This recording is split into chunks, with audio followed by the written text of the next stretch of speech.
1 साल बीत चुका था। शिवपुर वापस शांत था। गांव के लोग फिर से खुशी से जीने लगे थे। हर पूर्णिमा को लोग एक दिया जलाकर भैरव रक्षक को याद करते थे। पर एक रात कुछ ऐसा हुआ जो फिर से सब कुछ बदल के रख दिया। लाशें फिर से मिलने लगीं। हर 2 दिन बाद किसी न किसी के घर के सामने एक कटी हुई लाश पड़ी होती। गांव फिर से कांप उठा। एक दिन सब लोग राजा विक्रम के पास पहुंचते हैं और रो रो कर गांव की घटनाओं के बारे में बताते हैं। रात को राजा विक्रम 2 सेनापतियों से कहते हैं, जाओ और खोजो इस कांड के पीछे कौन है। लेकिन सुबह सिर्फ उनकी लाशें लौट कर आईं।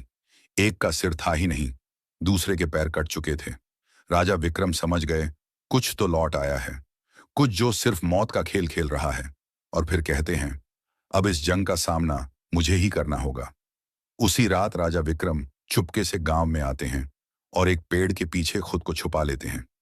ठीक रात के 2:30 पर अचानक कहीं से धुआं छा जाता है और उस धुएं के अंदर से एक आवाज आती है, संगीत। और फिर धुएं के बीच से निकलती है एक पुतली, गोल आंखें, एक बेजान सी मुस्कान, लेकिन चेहरा मौत का पैगाम। वो पुतली एक घर के गेट तक जाती है और बच्चों जैसा एक गाना गाने लगती है। उसके गाने की आवाज सुनकर एक आदमी बाहर आता है और अगले ही पल वह पुतली उसका सिर चबा जाती है। आदमी तड़प तड़प के वहीं जमीन पर गिर जाता है। राजा विक्रम सब कुछ देखते हैं। उनकी आंखें भर जाती हैं। उन्हें समझ आ जाता है कि इसके सामने जाना मतलब खुद का अंत लिखना है।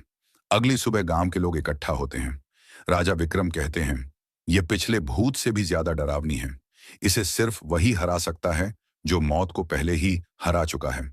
और फिर एक पूर्णिमा की रात सब लोग दिया जलाकर पुकारते हैं, आप वापस आइए, आपके बिना यह गांव जिंदा तो है पर जीने जैसा नहीं।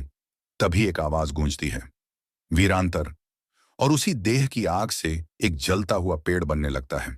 उसी पेड़ में से निकलते हैं भैरव रक्षक। तभी फिर से वही धुआं छा जाता है और उसके साथ ही वही आवाज, संगीत। सब लोग घुटनों के बल गिर जाते हैं और कांपती आवाज में बोलते हैं, हमें बचाइए, वो आ गई है। भैरव रक्षक एक जोरदार जंप करते हैं और सीधा उस धुएं में घुस जाते हैं और शुरू होती है एक आखिरी जंग, भैरव रक्षक और पुतली की। जमीन कांपने लगती है, आसमान से बिजली गिरती है और जब धुआं हटता है तो दिखाई देता है पुतली बिखर चुकी थी। हाथ अलग, सिर अलग, पैर अलग। और तब से गांव में फिर से एक नई सुबह हुई। राजा विक्रम मुस्कुराए, गांव वाले जीने लगे। उस दिन के बाद भैरव रक्षक सिर्फ एक भूत नहीं रहे, गांव का रक्षक बन गए। लेकिन उसी रात कुछ ऐसा हुआ जो किसी को भी पता नहीं चला।